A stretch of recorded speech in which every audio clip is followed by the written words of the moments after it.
Hi friends, real blogger জ্যোতি চ্যানেলে সবাইকে স্বাগত। আশা করি তোমরা সবাই ভালো আছো, আমিও ভালো আছি। তো এখন ঘড়িতে বাজে সকাল 6:30 আর আমি ঘুম থেকে উঠেছি 6টায়। তো আমি নিচে সব কাজকর্ম সেরে ওপরে চলে এসেছি। দিয়ে নিচে যেহেতু আমার চিরুনি বা আয়না কিছু নেই বলে আমি নিচে সব কাজকর্ম সেরে এসে ওপরে চুলফুল খুলে চুলটা একটু চিরুনি করে নিলাম। দিয়ে ওপরের ঘরের আমি যত কাপড় বারান্দায় মেলে রেখেছিলাম সেগুলো কিছু শুকিয়ে গেছে, সেগুলোকে আমি গুছিয়ে রাখছি। আর আমি এখন যেগুলো গতকালের কাপড় সেগুলোকে আমি গুছিয়ে রেখে দিচ্ছি। রাতের মধ্যে যেগুলো শুকিয়ে যায় সেগুলোকে আমি সকালেই গুছিয়ে নিচ্ছি, তা নয়তো আবার কাপড়গুলো ওইভাবেই পড়ে থাকবে, গোছানোর টাইম পাবো না। এরপরে তখন রান্না বান্না সব করতে গিয়ে আর তখন টাইম পাবো না, তার ফলেই আমি সব গুছিয়ে নিচ্ছি। দিয়ে আবার স্নান করতে যাব, আবার কাচাকুচি করতে আছে, সেগুলোকে কেচে আবার সেগুলোকে আবার গোছাতে সেগুলো আবার টাইম লাগবে, ফলে অনেক কাপড় জমে যাবে। তো তার ফলে আমি সকালবেলায় আমি কিছু কাপড় গুছিয়ে নিচ্ছি। দিয়ে এসে আমি আগে কাপড়গুলোকে তুলে গুছিয়ে নিচ্ছি, তারপরে ঘরদোরগুলো ঝাড় দেবো, ঝাড় দিয়ে মুছে পরিষ্কার করে নেব। দিয়ে আমি স্নানে যাব। তো আর আমি নিচেরটা তো পরিষ্কার করেই এসেছি। দিয়ে ছেলেকে নিচেই শুয়ে দিয়েছি। আমি বরকে বলেছিলাম ওকে একটু কোলে নাও, দিয়ে ওকে কোলে নিয়েছিল। দিয়ে আমি বেড কভারটাকে ছেড়ে আবার পেতে দিয়েছি, দিয়ে ওখানেই আবার ওকে শুয়ে দিয়েছি। কারণটা ওকে উপরে তুলে নিয়ে আসতে আবার আসতে হবে, আবার যেতে হবে, তার ফলে একবারে নিচেটা গুছিয়ে ওকে আবার শুয়ে দিয়ে চলে এসেছি ওপরে। দিয়ে একবারে আমি ওপরটা পরিষ্কার করে নিয়ে তারপর আমি স্নান সেরে নিচে যাব। তো বরের কিছু জামা বা শার্ট আর টি শার্ট ছিল, সেগুলোকে একটু ইস্ত্রি করে গুছিয়ে নিলাম। আর যেহেতু আগের দিনে হয় বিকেলবেলা বৃষ্টি, না হয় দুপুরবেলা বৃষ্টি, এইরকম কয়েকটা দিন ধরেই হচ্ছে। তো বিকেলবেলা কাপড় কিছু ছিল যেগুলো শুকোয়নি, আধ শুকনো ছিল, তো ওগুলো যখন ইস্ত্রিটা গরম আছে তো সেগুলো একটু করে গরম করে নিলাম। দিয়ে এগুলো ঢুকিয়ে দিলাম। দিয়ে বেডশিটটাকে উঠিয়ে একটু ঝেড়ে নেব, কারণ মাঝে একদিন আমার বেডশিটটাকে ঝাড়া হয়নি, খালি ওপর থেকে ঝেড়ে দিয়েছি, এইভাবে তুলে ঝাড়া হয়নি। তো বেডশিটটাকে একবার তুলে পেতে দিচ্ছি ঝেড়ে। ভেবেছিলাম বেডশিটটাকে কাচবো, তো আজকে আর কাচা হলো না, তার জন্যই ভাবলাম যে উঠিয়ে ভালো করে তুলে আবার ছেড়ে দিই, দিয়ে পেতে দিই, আর 2 দিন থাক, তারপর কেচে দেবো। তো তাই আমি ভালো করে ঝেড়ে নিলাম, দিয়ে আবার পেতে দিচ্ছি। আর মেয়েরাই বাড়ির পরিবেশ চেঞ্জ করে। প্রত্যেকটা বাড়িতেই মেয়ে না থাকলে বাড়ির পরিবেশ বা শোভা নষ্ট হয়, এটা সবাই জানে। আর মেয়েরাই বাড়ির সৌন্দর্য বাড়িয়ে তোলে। মেয়েদের বাড়ির যত কাজকর্ম সব কিছু মেয়েরাই দেখে, তার ফলে বাড়িটার পুরো সৌন্দর্য একটা মেয়ের উপর নির্ভর করে। মেয়েরা যদি অগোছালো হয়, মেয়েরা যদি কাজে কর্মে অন্যরকম হয় বা কাজ করতে চায় না, যেরকম কাজ সেরকমই পড়ে থাকে, তো সেক্ষেত্রে বাড়িটা দেখতে ভালো লাগে না। মেয়ে থাকলেও মনে হয় যেন একটা মেয়ে নেই বা একটা বউ নেই। তো বাড়ির মেয়ে বউরাই বাড়ির পরিবেশ সুন্দর করে। তো সেক্ষেত্রে আমি বলবো যে একটা বাড়ির পরিবেশ যদি সুন্দর হয়, সেই বাড়িতে থাকতে ভালো লাগে বা মনও ভালো লাগে। আর বাড়ির পরিবেশ যদি খারাপ হয় সেক্ষেত্রে মন ভালো লাগে না। পরিবেশ বলতে সব কিছুই, একটা বাড়ির জিনিসপত্র গোছানো থেকে শুরু করে সব টিপটাপ পরিষ্কার পরিচ্ছন্ন থাকা শুরু করে মানুষের ব্যবহার থেকে শুরু করে সব কিছুই যদি সুন্দর হয়, ভালো হয়, তো সেই বাড়ির পরিবেশটাই সুন্দর হয়ে যায়। তো তেমনই আমি খুব চেষ্টা করি যে বাড়ির পরিবেশটাকে সুন্দর করার, কিন্তু জানি না কতটা সুন্দর করতে পারি বা হয়তো পারি না। কারণ মেয়েরা বা বউরা, বিশেষ করে বউরা একটা শ্বশুর বাড়িতে এলে তার বাড়ির পরিবেশ সুন্দর করতে চাইলেও সেই সৌন্দর্যটা হয়তো অন্যের চোখে ধরা পড়ে না, বা ধরা পড়লেও সেটা প্রকাশ করে না। কারণটা বউদের প্রশংসা করা আমাদের সমাজে হয়তো বা সমাজ বিরোধী কাজ, এইরকম একটা ভাব। তাই বাড়ির বউদের প্রশংসা মানুষ খুব কমই করে। তো সেক্ষেত্রে আমিও জানি না যে আমি কতটা বাড়ির পরিবেশ সুন্দর করেছি বা করতে পেরেছি বা পারি, কিন্তু আমার কাছে বাড়ির পরিবেশ সুন্দর মানে আমি ঘরদোর পরিষ্কার পরিচ্ছন্ন রাখবো, সব সময় টিপটাপ রাখবো, নিয়ম শৃঙ্খলার মধ্যে কাজকর্ম করব, যখন যেই কাজটা তখনই সেই কাজটা করে ফেলবো। তার ফলে আমার কাজগুলো খুব সুন্দরভাবে নির্দিষ্ট টাইমের মধ্যে শেষ হয়, আর তা নয়তো কাজ শেষ করতে পারবো না।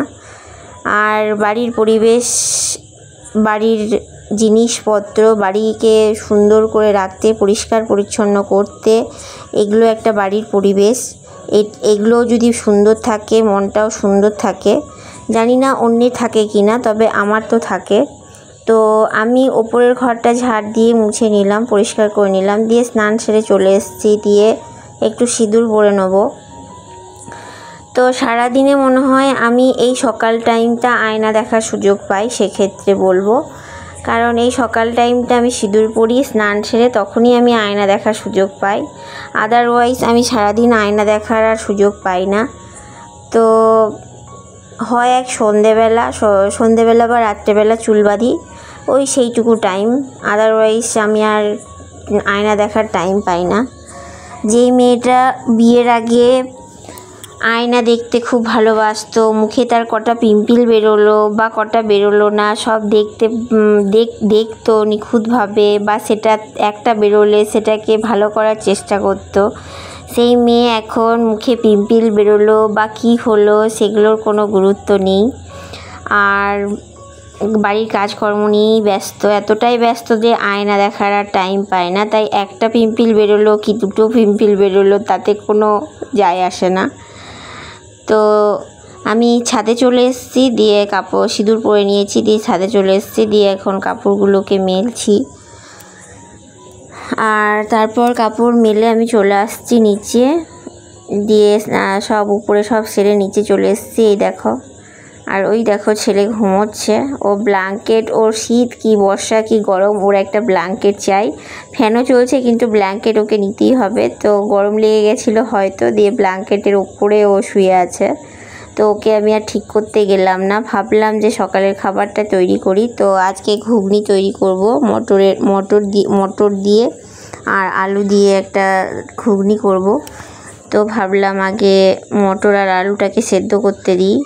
তো ইতিমধ্যে ছেলে উঠে পড়েছে, দিয়ে ওর কাছে না এলেই নয়, কারণ ঘুম থেকে উঠে প্রত্যেকটা বাচ্চাই তার মাকে চায়, আর ওকে ঘুম থেকে উঠে আগে আদর করি, তারপর ওর বায়না, তারপর আরও অনেক কিছু আছে, সেগুলো সামলিয়ে তারপর আবার চলে এলাম আমি রান্না করতে। দিয়ে প্রেসারে আজকে মটর আর আলুটা একসাথে সেদ্ধ করে নিয়েছিলাম, আর নয়তো অন্য দিন আমি একবারে প্রেসারে সব কিছু দিয়ে চাপিয়ে দিই, কিন্তু আজকে মনে হলো যে সেদ্ধ করে তারপরে কড়াই করব, কিন্তু আজকেই ভালো হলো না। ছেলেকে সামলাতে গিয়ে প্রেসারে আলু আর মটরটা বেশি সেদ্ধ করে ফেলেছি, আর মটর এত তাড়াতাড়ি সেদ্ধ হয়ে যাবে, মটরটা খুব ভালো তাড়াতাড়ি সেদ্ধ হয়ে গেছে, তো খুব গলে গেছে আজকে।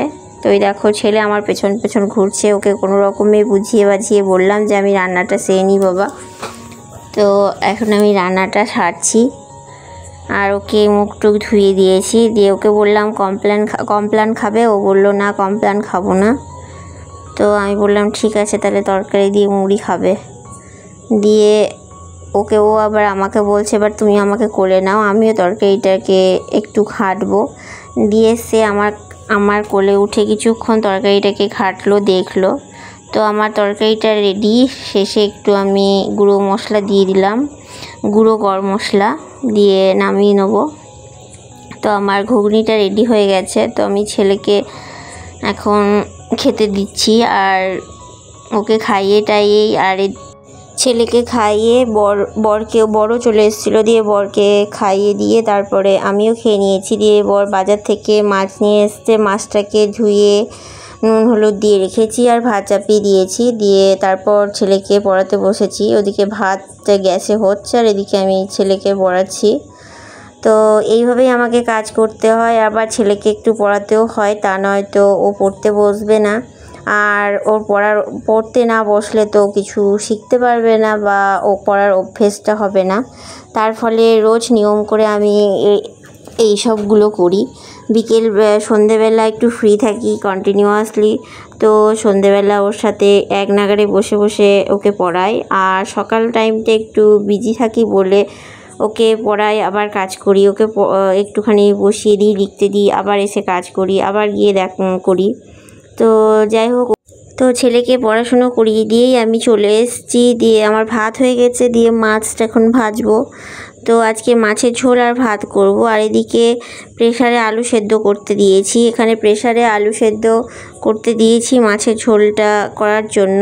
আর বেশিরভাগ দেখেছি এখানে প্রেসারেই বেশিরভাগ সব কিছু সেদ্ধ করা হয়। তো ভাবলাম যে তাহলে ওরা যখন প্রেসারে সেদ্ধ করে এইভাবে মাছের ঝোল খায় তো তাই করি, তাতে করে আমার টাইমটা কম লাগবে। আর আমার বাবার বাড়িতে প্রেসারটা সব ক্ষেত্রে ইউজ হয় না, শুধু ঘুগনি ডাল এসবের ক্ষেত্রে ইউজ হয়, বেশি ইউজ হয় না। তো আমি এখানে এসে দেখছি বেশিরভাগটাই প্রেসারে সেদ্ধ করে নেওয়া হয়। যদিও বা আমার ভালো লাগে না সব কিছু প্রেসারে সেদ্ধ করে, কিন্তু আমার টাইমটা কম লাগবে বা এই ভেবে আমি প্রেসারে সেদ্ধ করি। আর তো আমার রান্নাটা হোক ততক্ষণ। তো আমি জানি না যে তোমাদের ভিডিওটা কেমন লাগলো। যদি ভালো লাগে তো প্লিজ লাইক শেয়ার সাবস্ক্রাইব করে দিও। আর তোমরা ভালোবেসে আমার পাশে থেকো। তোমরা যদি ভালোবেসে আমার পাশে না থাকো তো আমি কখনোই ইউটিউব জার্নিটা করতে পারবো না বা এগোতে পারবো না। আর তোমাদের একটা লাইক আমাকে প্রচুর মোটিভেট করে আরও নতুন নতুন ভিডিও বানাতে। তো প্লিজ লাইক করো আর কমেন্টে জানিও ভিডিওটা কেমন হয়েছে, ভালো খারাপ দুটোই জানিও। তো আর খারাপ যদি হয় কমেন্টে জানিও, তো আমি সেটা সংশোধন করার চেষ্টা করব। তো আমি এখন এদিকে পেঁয়াজ আর তেলে লঙ্কা ফোড়ন দিয়েছিলাম, দিয়ে পেঁয়াজটাকে একটু ভেজে নিয়েছি। আজকে আদা নেই তো আদা দেবো না, তো পেঁয়াজ আর রসুন একটু আর জিরে গুঁড়ো এইসব দিয়েছে, গুঁড়ো মশলা দিয়ে রান্না করব। তো আমি পেঁয়াজটাকে ভেজে নিয়েছি, দিয়ে ওর মধ্যে সেদ্ধ আলুটাকে ছেড়ে দিলাম। দিয়ে এখন মশলাগুলোকে দিয়ে একটু কষিয়ে নেব। আর যে আলু সেদ্ধ করা যে গরম জলটা সেটাই ওর মধ্যে দিয়ে দেবো। তো একটু হলুদ দিয়ে দিচ্ছি, নুন দিয়ে দিচ্ছি। এখানে দেখেছি আমি সবটাই প্রেসারে করা হয়। আর প্রেসারে করা হয় বলে জানি না, আমার প্রেসারে এত ভালো লাগে না সব কিছু করতে, আমার খেতেও ভালো লাগে না। মনে হয় প্রেসারে সব কিছু সেদ্ধ করার টেস্টটা আলাদা, আর কড়াইয়ে একদম জল দিয়ে সেটাকে সেদ্ধ করার সেটা একটা টেস্ট আলাদা। তো সব কিছুই একটা আলাদা রকম টেস্ট। যেমন প্রেসারের সেদ্ধ করা ডাল আর কড়াইয়ে সেদ্ধ করা ডাল তার একটা অন্যরকম টেস্ট। তারপরে গ্যাসে রান্না করা আর উনুনে রান্না করা কাঠের জালে তার একটা অন্যরকম টেস্ট। তো সব কিছুরই একটা না একটা কোনো মানে ভালো দিক আছে। তো তেমনই বলবো, প্রেসারে সেদ্ধ করলে আমার সব কিছু ভালো লাগে না, কিন্তু তবুও আমি এখানে করি, যে দেখি ওরা প্রেসারে সেদ্ধ করে করে খায়, তো আমিও সেভাবে করি। কারণটা আমারও সেক্ষেত্রে টাইমটা কম লাগবে, আমিও টাইমটা বেঁচে যায়, তো গ্যাসটাও কম লাগে। তো সংসার চালানোর ক্ষেত্রে সব দিক থেকেই ভাবতে হয়, তার ফলে আমি ওদের মতো করেই সব কিছু করি। তো আমার মাছের ঝোল হয়ে গেছে, তো আমি এখন গ্যাসটাকে ভালো করে মুছে নিলাম, দিয়ে মেঝেটাকে মুছে নেব। দিয়ে মেঝেটাকে মুছে নিয়ে উপরে যাব ছেলেকে স্নান করাতে। তো আজকের জন্য এইটুকুই। সবাই ভালো থেকো, সুস্থ থেকো, টাটা।